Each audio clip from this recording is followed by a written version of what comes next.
The question. Okay, it's being recorded.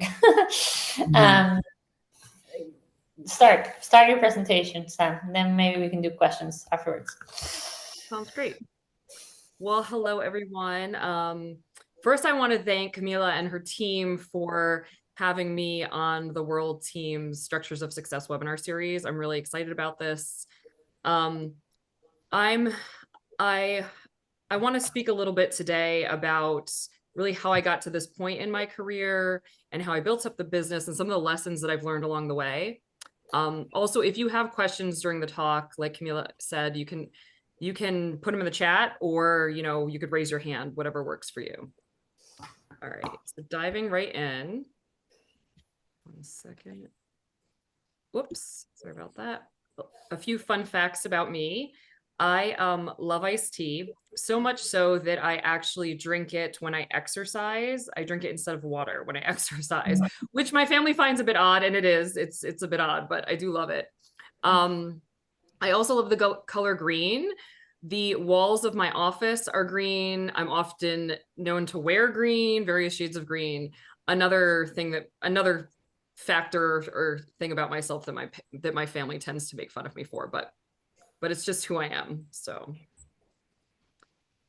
So I want to start off by saying that really my professional identity has evolved since I started my companies. I really I don't know if you noticed that when I introduced myself, I said that I was a business owner and entrepreneur first, because I really feel like that is what I've become, and really what's really important. I also then follow that up with I'm an architect. I'm a certified access specialist, or also known as a CASP in California. And what that is we do ADA consulting services for accessibility compliance, code compliance requirements. So I worked with other architects and developers to help them on their projects. And more recently, I got into developing affordable housing, real estate development. And so we've been in business now for 6 years. Well, almost. In November it'll be our 6-year anniversary. We're continuing to find ways to grow the business. And we're also, though, really trying to focus on our mission, making sure that we're carrying out our goal to create more community focused, accessible, and inclusive housing. For the past 6 years, we have been working in about 30 different cities, and we've been working on over 1,200 housing units. And not all of them have been built, and but all of those projects have a construction value of over 400 million. So I often like to say that we're small, but we're mighty. And then diving into my professional career. So I really knew at a young age that I always wanted to be an architect. And I knew that I looked into that. Okay, what does it take to be an architect? And I started researching colleges, and I found that I ended up going to Carnegie Mellon University because it was very technical and engineering based. And I really tended to gravitate more towards the technical side of architecture and the systematic side of architecture. And so I really felt like it was a good fit for me. But as I've gotten older, it's really interesting. As I've become an adult and I've been in the architecture industry and world for so long, I've noticed that people's perception of what an architect doesn't always really align with at least the work that I'm doing. And so I spend a lot of time telling people that, I don't like to actually pick out the color of tiles in their kitchen, or, select door hardware for their home remodel. It's just not my interest. It's not the type of architecture I work on, but also I'm honestly just not very good at it. So, but I have been working in the industry now for 20 years. I have worked at some very large corporate firms. I've worked at Frank Gehry's office, Gehry Partners. I've followed that by working at Architectonica and then later Gensler. And so, having known that I always wanted to start my own architecture firm, when I was at each of these corporate places, I tried to make sure that while I was there, and gaining experience, I wanted to make sure that I learned tools and different knowledge that I could then later apply to my own firm. So while I was at Gehry Partners, I really tried to study and understand how to push the boundaries of design and technology. And that was a great place to do that. Then when I had moved on to Architectonica, I really focused on how do you build a building? How do you put things together? As you're learning as an architect and you're growing, you're trying to kind of figure these things out. So that gave me, Architectonica gave me a great opportunity to learn how to put a building together and also how to manage a team, which was really helpful. And then last, when I started to get closer to being ready, emotionally and mentally ready to start my own practice, when I was at Gensler, I was there for about 2 years. I had really looked at their marketing and sales department and how they do things. Gensler is the largest and most successful, profitable architecture firm in the world. So I was like, why? I wanted to just understand why and how I could kind of use tools, different things there to then apply it to my business. And so today, I think we want to really go over, focus on 4 key lessons in terms of growing a business, whether it's architecture, whether it's real estate, whether it's medical, whatever business you're in, there's some kind of general standard lessons and tools and knowledge to gain to run a business. And some important things are marketing and branding. For us, another way in which we grew was looking at diversification and offering different services, also learning how to delegate and seeking advice.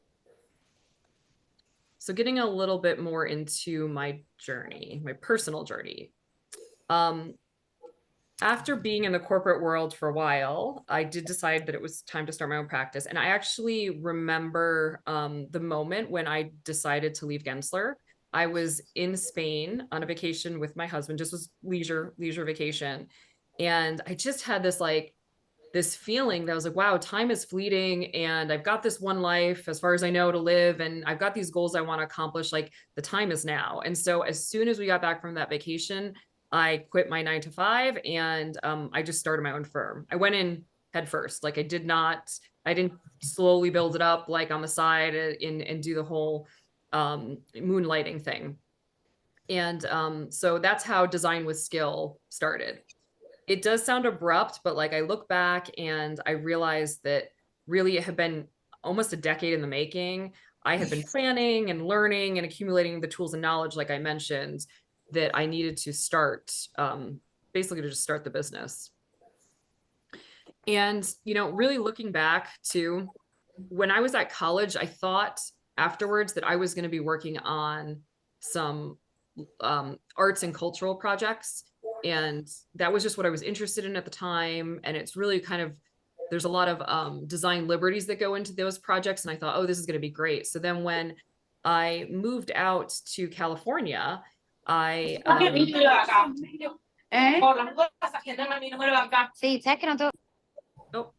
Sorry about that. no problem. Not a problem at all. I thought someone was asking a question. That's why I paused, but No.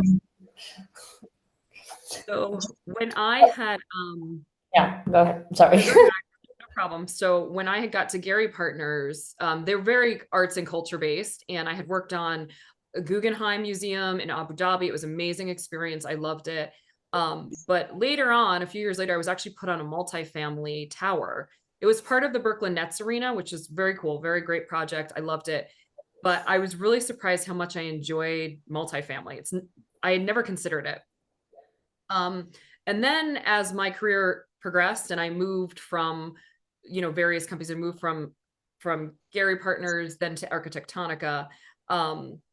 I continued to work on multifamily projects and I was like, okay, this is great. I love this. And the project here on the left, you can see this Lumina Towers. This is a project up in San Francisco, one of the first projects I worked on at Architectonica. And I love this project. It's a high-rise, high-end luxury condo project in San Francisco, like I mentioned. And but I remember towards the end of the project when we were under construction and just about to get our C of O, or certificate of occupancy, I remember reading an article. There was an article that was published and it was about the penthouse of the building and how it was going to be the most expensive condominium ever to be on the San Francisco market. And I had a visceral reaction to that article and it wasn't a good one. I was very, very proud of the building. I was like, oh, I love this building. I love the team that I was working with. I thought the client was great, everything, the contractor, such a great experience. But I really felt a little sick to my stomach. And I think it was because at the time I remember being like, why do I feel this way?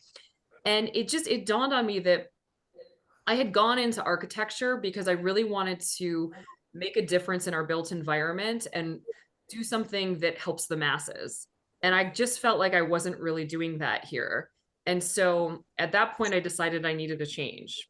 And after that, I ended up later moving on to Gensler. And while I was at Gensler, you can see the project here on the right. This was a project that I worked on at Gensler. This project was a government project. It was for the Los Angeles County Department of Mental Health. It was administration offices, but it really felt rewarding because like, oh, I'm working on a government project.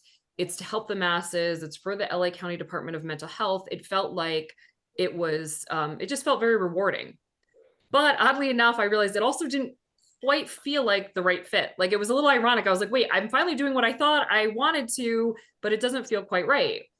And but I wasn't sure exactly what it was. And then one day I ended up getting a call from my old boss at Architectonica. We had left on really good terms, which is another thing I recommend. Always, don't burn bridges. Keep your relationships, keep your work relationships, and stay on good terms with everyone. And so I had a call with my old boss. He was just calling, catching up, seeing how I was doing. And I was mentioning how, I missed working with him, but I love my new team. But I also told him, I was like, I'm really surprised because I actually really miss multifamily projects. Like it dawned on me, I was like, wow, I think this is my life's calling. Like I think I'm supposed to be doing multifamily work, but I'm supposed to be doing it for underserved communities. And so it was really at that moment that I realized, okay, I this is what I need to do. And I need to find a way to do this for the rest of my life, or hopefully for the rest of my life. So then after that, I'm going to move on to the next slide. After that, I started my own company, and I wasn't really 100% confident. Like I said, I knew I wanted to do multifamily. That was my life's calling, but I wasn't really sure how to do that. I started the company, and to begin with, I just kind of took the approach of, okay, we're going to market ourselves as we're an architecture firm. We do everything for anyone. And at the beginning, you kind of felt like I had to do that because I just was trying to get work, bring in clients.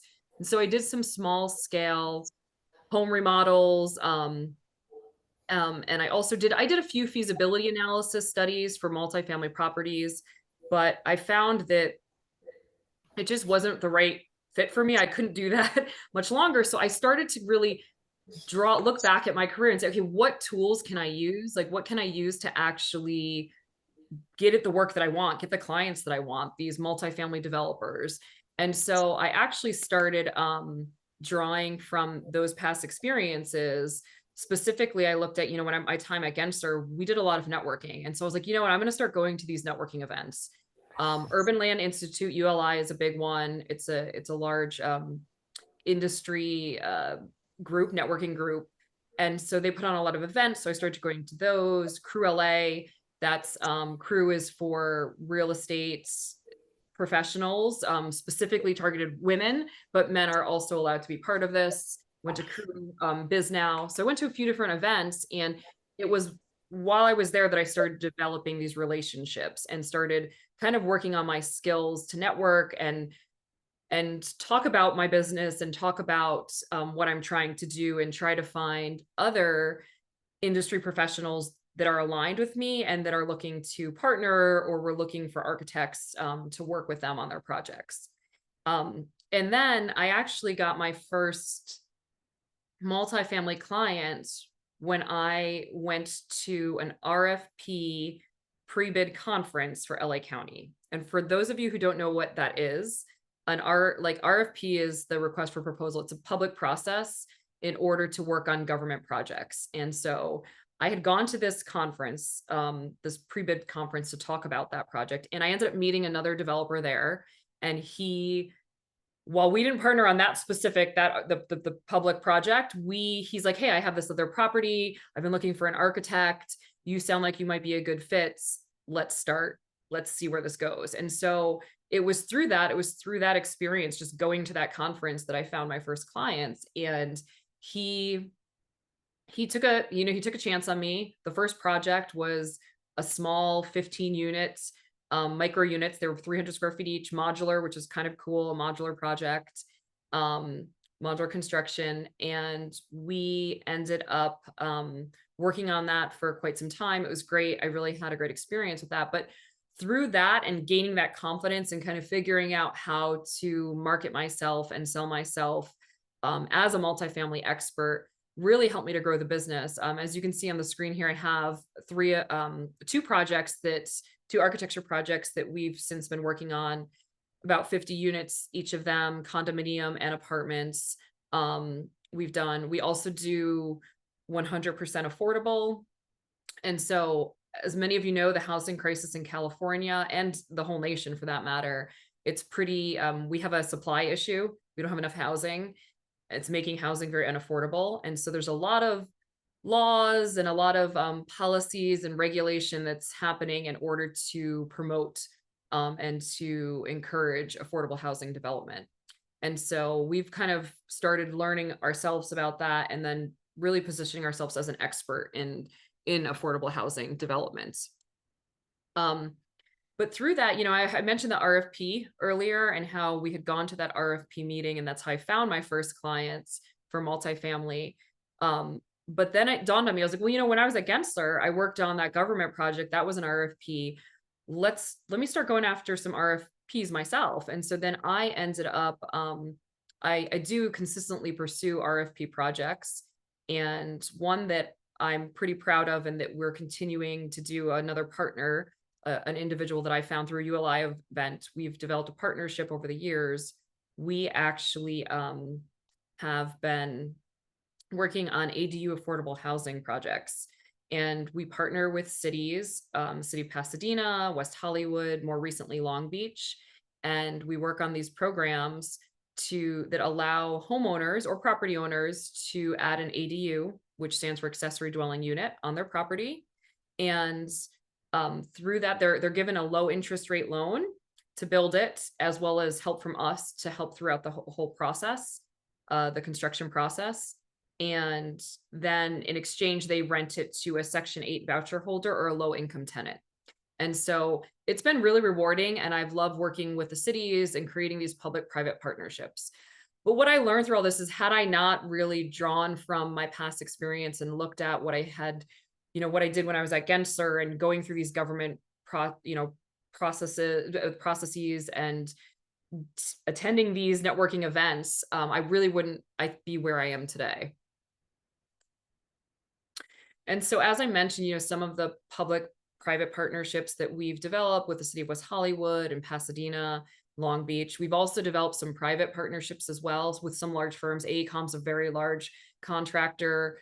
And I've done that by really tapping into my full network and my past colleagues, and they've kind of worked with me, and they're helping me out. So I think it's really important to keep that in mind. Look at your network, look who can help you. Always be open to the possibility of collaboration, because it can be really helpful, and it can bring in new opportunities. All right, so diving a little bit deeper into the 4 key lessons that I mentioned earlier. Just a reminder: marketing and branding, diversification, delegation, and seeking advice.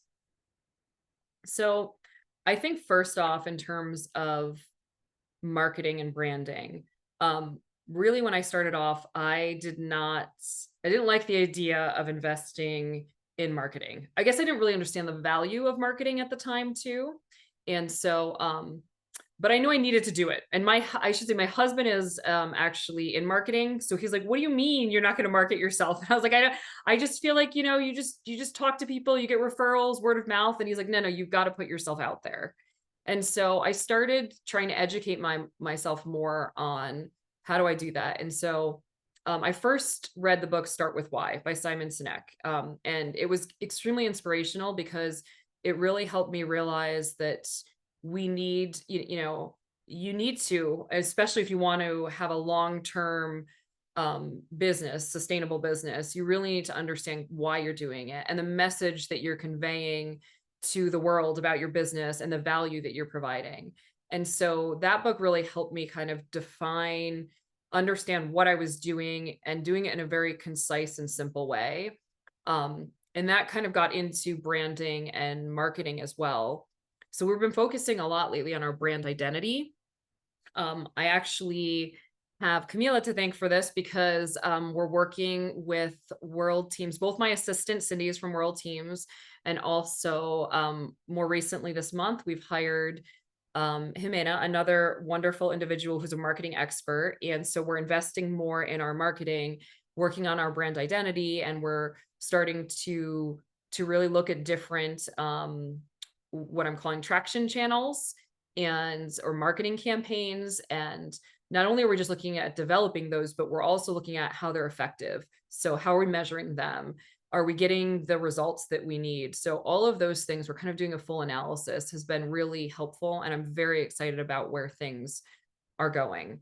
Also on this inspirational book list, and getting into that, how I mentioned the traction, the book Traction by Gabriel Weinberg is another one that I've recently started reading and kind of using it for some tools to learn about various different marketing methods and what they call traction channels.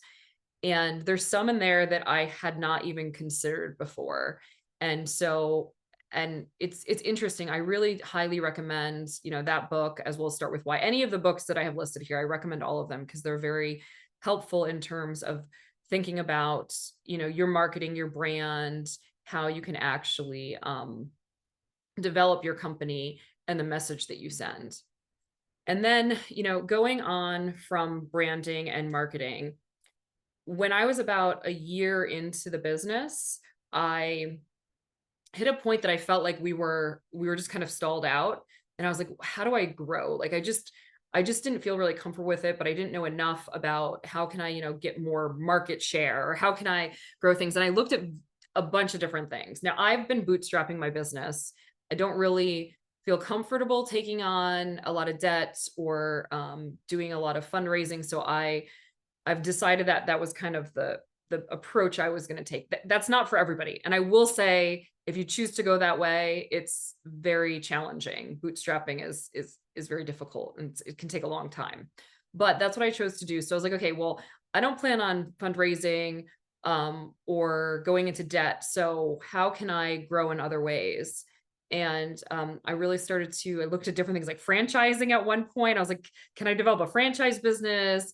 Can we look at doing like maybe a software product that's related? But then I was like, that's going to be a whole business in and of itself. And so I kind of landed on, after reading more and kind of educating myself on different ways to grow a business, I landed on diversification of services.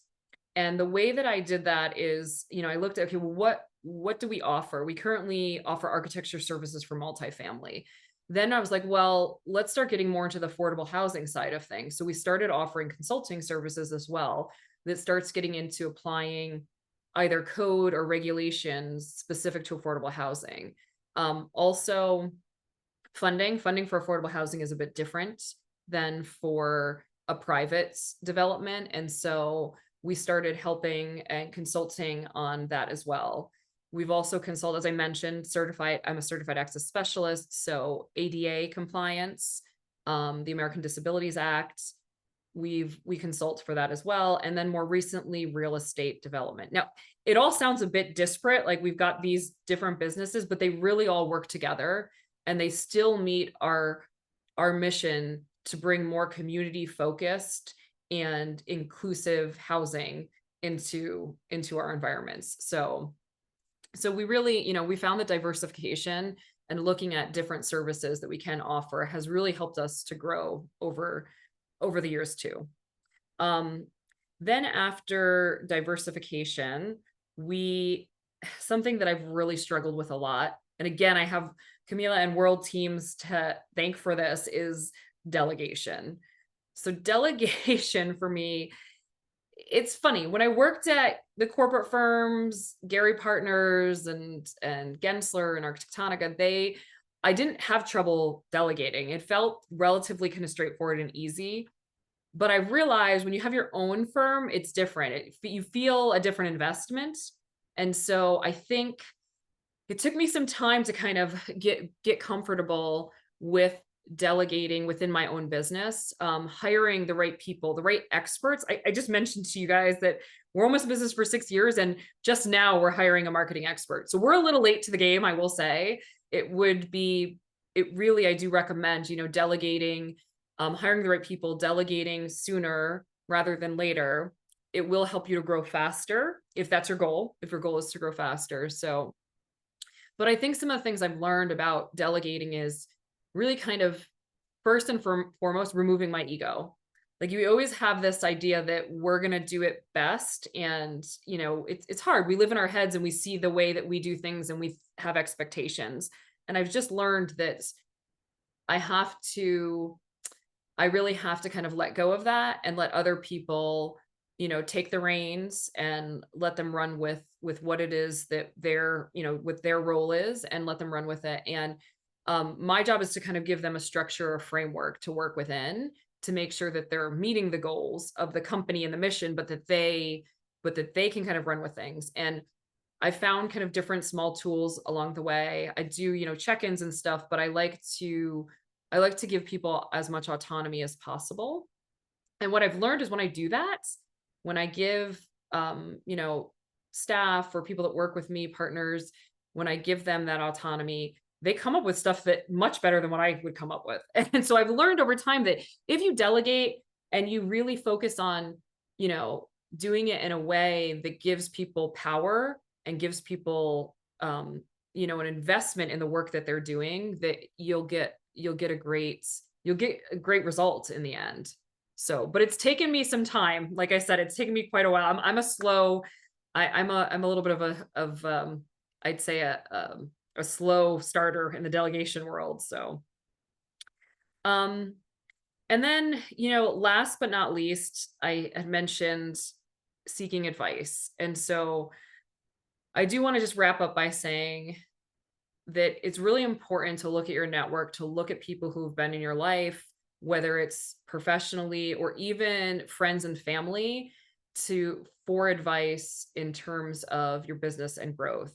So when I first started, or when I was first thinking about starting my business, I actually had reached out to my dad. My dad he was a small business owner for decades. We are not in the same industry, but I figured, well, he's got to know a thing or two. He's been around the block. And I remember when I first spoke with him, I had said, I'm a little scared. And he said, well, yeah. He's like, most people have these goals in life. A lot of them maybe to start their own businesses, and they're never gonna do it because they never get past that fear. He's like, but if you don't actually try, and you at least try, even try to fail, he goes, if you're better off trying to fail than not trying at all, because you're never going to succeed. You're never going to have anything unless you at least try. And those were just enough of inspiration for me to kind of make that leap and say, okay, I can do this.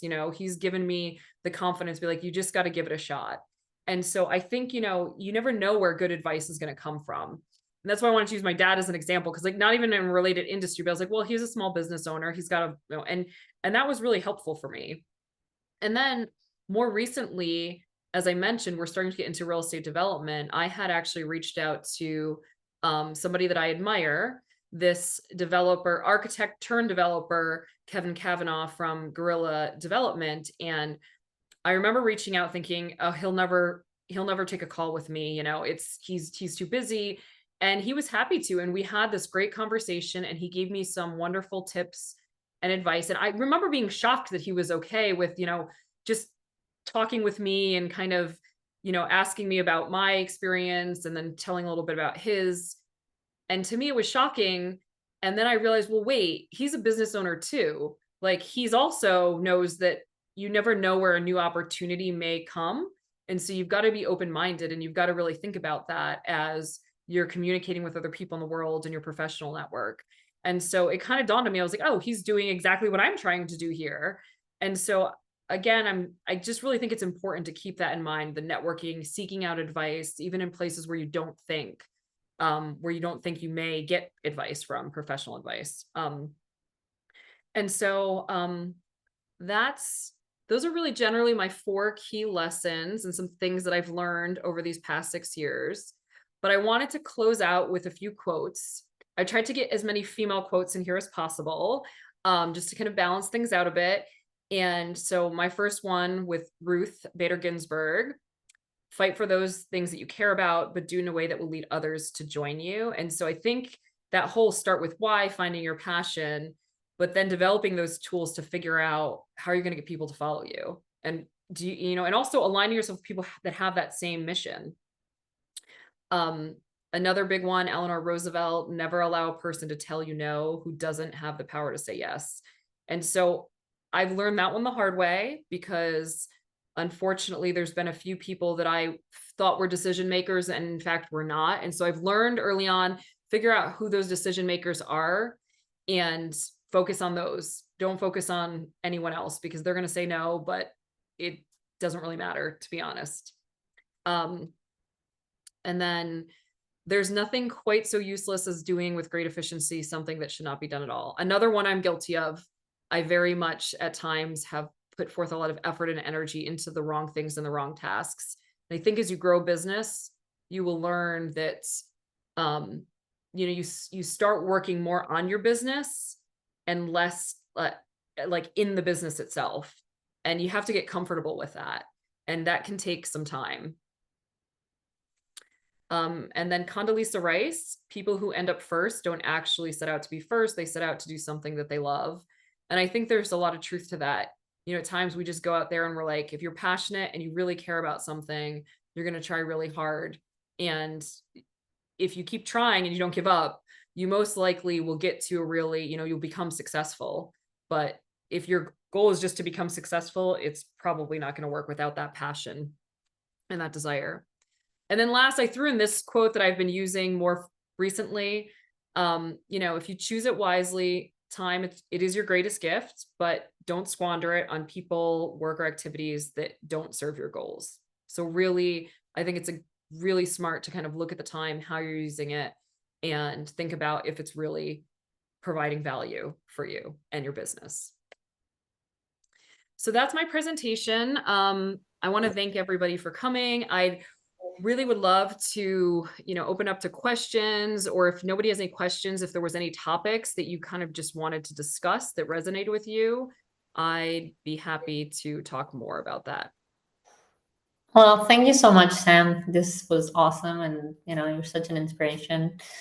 It's not easy to do this switch, from working at an office to starting your own business. So, we talk with a lot of architects, a lot of principals, a lot of business owners, a lot that did that same jump, some that are working in studies, and one thing that I see as a common factor that most struggle is that obviously you're architects, right? So you like to work on projects, right? And so the two first points, the marketing and the networking, almost feels unnatural for a lot of people. But as you said, it's definitely a key factor for any business, but especially in architecture, I find, because you usually, if you're like a small practice, you don't work on 100 projects. You work on 2, 3, 4, 5 max at the time, right? And so that means your eggs are not very diversified, let's say. So when you don't have those projects lining up, or you're just too focused on the project, so you forget about networking again, that makes your business essentially very vulnerable. And so, at the beginning, out of necessity, when you don't have a business, people go and do the things that you do. Go to events, do the efforts. But then they're working on the projects, they have their projects, they forget about it because it feels unnatural. So, my question is, how much of your time, being that last thing that you mentioned on your quote, do you actually dedicate to marketing and networking on a like more steady basis, if you had to say? I actually have been tracking that, and I've been tracking that for a few years now. I do that through my calendar, and I've previously was about doing it 25% of the time. So exactly as you mentioned, Camila, I fell into that trap. I did networking, I got projects in, but then you kind of get stuck and you're like just focusing on that. And I did that too. And so I do a little bit of marketing here, a little bit of networking here. But over this past year, I've definitely increased the efforts, and I've been doing about 50-50 now. So I spend a lot more time on my marketing efforts, business development. So not even just marketing. I would say also business developments like operations systems, putting things in place to make it easier to grow, and to scale a business. Because I'll be honest, I work a lot less on actual projects. And I've found that I prefer that. It takes some time, I think, to transition to that. And that's not to say that, if you have an architecture firm and if that's what you want, that's fine. I have a local architect here that I know that I partner with on projects, and they're small. It's just two of them. They've been doing it for years. And I remember them saying to me, well, people have always said we missed our opportunity because we chose not to scale. We chose not to hire more people and to grow. But we're happy with that. And I was like, that's fine. If that's what you want to do and you want to just bring in projects and keep working. But if you want to scale, it's impossible for you to do that all, to work on projects, to grow the business. And as I mentioned, like you're the most invested in your business. As the business owner, you care the most about it in a way that other people will not. And so you need to understand, like, you're growing a business and you're not, you're no longer, like I said, I had an identity shift. I'm no longer an architect. I'm a business owner. I'm an entrepreneur. So Right. I've shifted quite a bit, and I really will only work on projects now if it's a dire necessity, like if something happens. But generally I'm out, I'm using, I don't want to say using, but I'm working with my team members and they're doing the work on the projects, and I'll have oversight, but that's, yeah. So I'd say That's right now it's about 50% for marketing, and then I have another 25% for operations, and sales. And then I'll say that last 25% is probably working on actual projects and kind of going through, but it's definitely evolved over time. So that's fantastic. I think that explains your growth. I think if I asked that same question to a lot of people, that those would not be the percentages.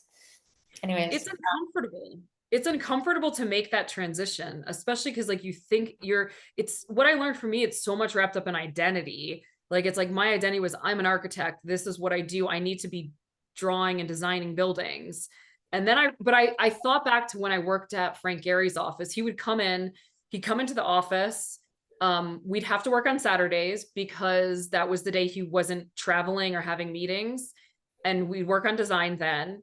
And he'd look at a few things and he gave some like pointers, like, oh, let's change that. Let's do that. And that was him working on projects. Like everybody else that he hired, the experts that he hired, the designers that he hired, they were doing the work. And I remember just thinking that, like, that's what it takes to be super successful and have those businesses. You're building a business. You're not building buildings anymore. It's just what it is. So yeah, totally. Anyone else have questions? Don't be shy.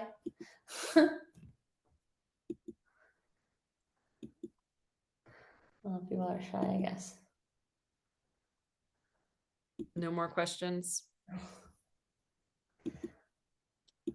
I mean, I will say for me, I look back now, the other thing I'd recommend doing is, as you're growing and you're trying to find ways to grow, looking at different resources. I've also I've taken different courses along the way too. So I try to find either affordable or cheap courses about entrepreneurship, growing. I took one through Cornell. It was specifically women's entrepreneurship, but even just that alone helped me and gave me some tips in terms of growth and, some simple things that, because it was so women, it was focused on women and kind of some of the challenges that women face. I was like, okay, well, let me use this as kind of my advantage. So I also ended up going and getting a certification for a women-owned business. And that I have found has actually helped me get some work in as well, because it's another way that I can um differentiate myself in a predominantly male market.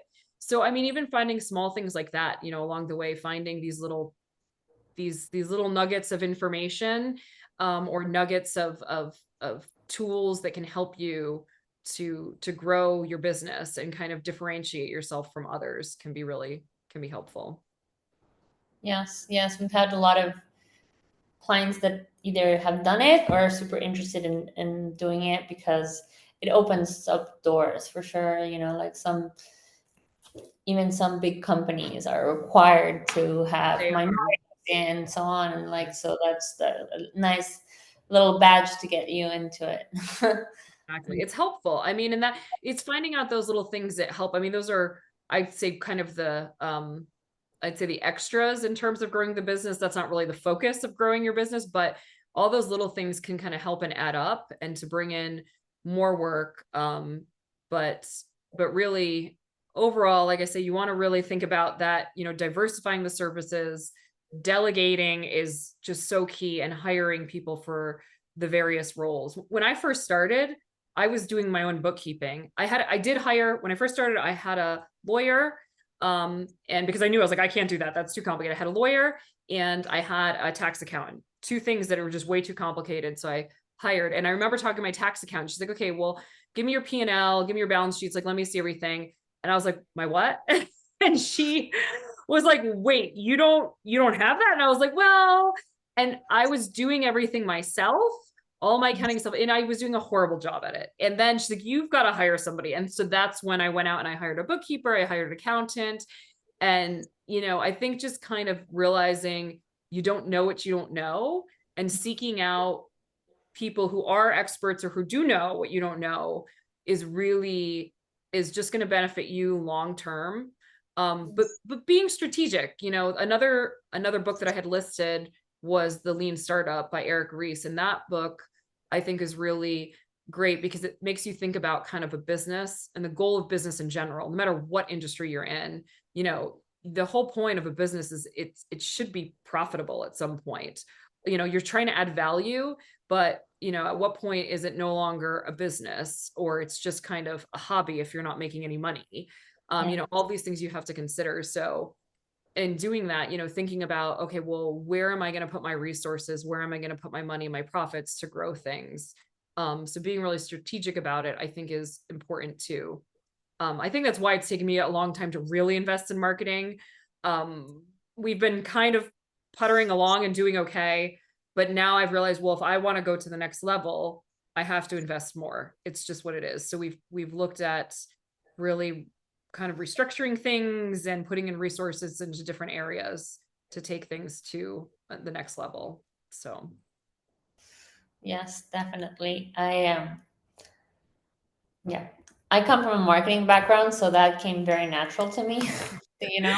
Like sales and marketing was the first thing that I did, right? And I see other companies that do what we do, that provide staffing services for architecture firms in US, um, but um, they're owned by architects, so they want to control the projects. They want to do a good job at doing the projects, and I'm not an architect, so I don't care. I'll just focus on giving you a good person, and you can tell me if they work or not, right? yep. And so my ignorance has been bliss in that Yes. sector. I just don't understand. People tell me this and that, and I'm like, I don't understand what you're saying. But fantastic. And yeah, and on a country like I think that marketing, you know, it can be a complicated science because you're basically trying to tap into someone's desires and someone's like the thing that they want, or the thing that drives them or whatever, like to pay attention when there are 1,000 things bombarding them, and to pay attention to you. So it is a little bit of a science, but I'd say, like, when it comes to business, even if even if you suck at it, just being consistent is Yeah. good enough. Just putting yourself out there consistently, even if it's just your logo out there, like no sign, like that will bring in things. Yep. So that's why, like, 50% of your time, it's a very good answer, I think. Yeah. I mean, I've learned that it took me a while it took me a long time to get to that point, but you do realize at some point you're like, well, I'm never going to get to the next level of where I want to be without doing that. And I tend to have a little bit of a perfectionist personality where I'm like, and so to your point, like just being consistent and getting it out there, even if it's not great, makes a difference. And so, I mean, I still struggle with this. I'm sure if you asked Cindy or or any of my other team members, they'd be like, yeah, she's constantly like telling me, okay, we'll change this and do this and do this. And I'm like, I'm missing, like, just put it out there, just put it out there in the world. And it's better than everything being perfect. And so I've had to kind of learn that as well. And so it's hard. That goes against my nature. To your point about yourself, like you're like, well, you don't care about architecture because you're an architect. And so I've learned I have to care less about it. And even I've Yes. had I really do. And I've had some clients basically tell me that. They're like, this doesn't matter. Like, what matters is, like, at the end of the day, my clients care about making money. Like, I hate to, that's just the reality. They want a project that's efficient, that's, yes, it looks good and the design is good, but they want to make sure that they're getting a return, and they've got so many things they've got to balance. Like, they're, dealing with regulations and permitting and getting financing. And so all of these things. So for them, they're like, these are my goals. And so I've also learned, I'm like, I need to understand what my clients' goals are and make sure that I'm delivering that for them. And so they do want good design, but that honestly is a very small subset Part or of it. Yeah. importance for them. And so you just kind of have to understand it, where the architecture world, especially, I feel like schooled, really does the industry a disservice in the sense that there's so much focused on design and the value of design. And honestly, while I do agree that there's a lot of value in design, I think that architects tend to forget that there's a lot more to the built environment than just the design. And so I think kind of figuring all of that out and balancing it and delivering, like giving a client that, giving them more than just like, oh, we have this great design, is huge. And that's how I've learned that I've got repeat clients or recommendations and referrals and all of that, is because, okay, we're not just selling ourselves as, oh, we design good buildings. Like, we talk about the process that we go through and dealing with the regulatory agencies and finding ways to make things cheaper, dealing with supply issues, like all of these things we help with. And I think that makes a huge difference for our clients. So Yeah. I do see a question in the chats. And are you involved with the metrics, or how do you set your goals marketing wise? So for the metrics, there a book that I had also listed on there, Measure What Matters. I'd recommend that one too. It talks about various things like KPIs, key performance indicators. And so we've been looking at things right now. Like, okay, for instance, I've got a newsletter. My newsletter, we have about 3,000 subscribers, 3,200. And that was like handcrafted over the years. I've picked various people that I've known throughout my career, colleagues, industry professionals.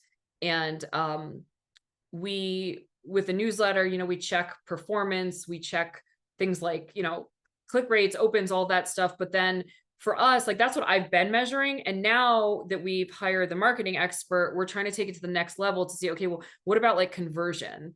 So just because we have these people looking at our stuff, how is that converting to projects for us?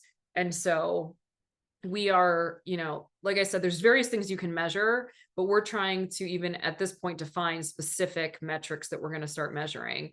And you can do that through like your website, a lot of digital platforms, even sales. We've considered like various things like, cold calling, which we haven't got into yet, or other other channels, other things like what was I going to say? I mean, LinkedIn, maybe more LinkedIn, outreach.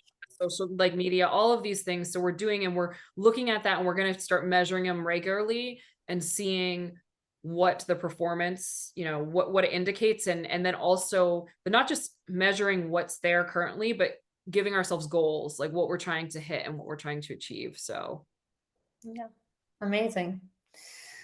Well, does anybody have any other questions? No. Okay. Well, Sam, it was so amazing to have you here. Thank you so much for this presentation and for Thank you sharing. so much, Sam.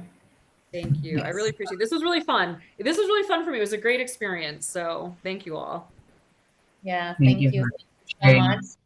And I mean, I don't know this 100%, but like just but we spoke a little bit to Cindy when she came down for the event, and Mhm. she just explained how you set all your internal processes, and like even how you organize, so that she helps you to create the plank sheets and the plan sheets and everything. And I think you also, one of the key factors of your success, like looking from outside, is how you're able to take something kind of complicated and intricate and like divide it into something simple with steps and good processes. So I think there's a lot of that too.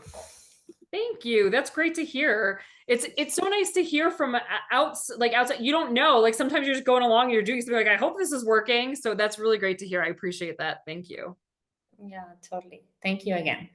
And thank you all for coming and joining. Thank you for your time, and love to see you here. Bye-bye. Bye. Bye bye. Bye. Bye. Thank Thanks. you.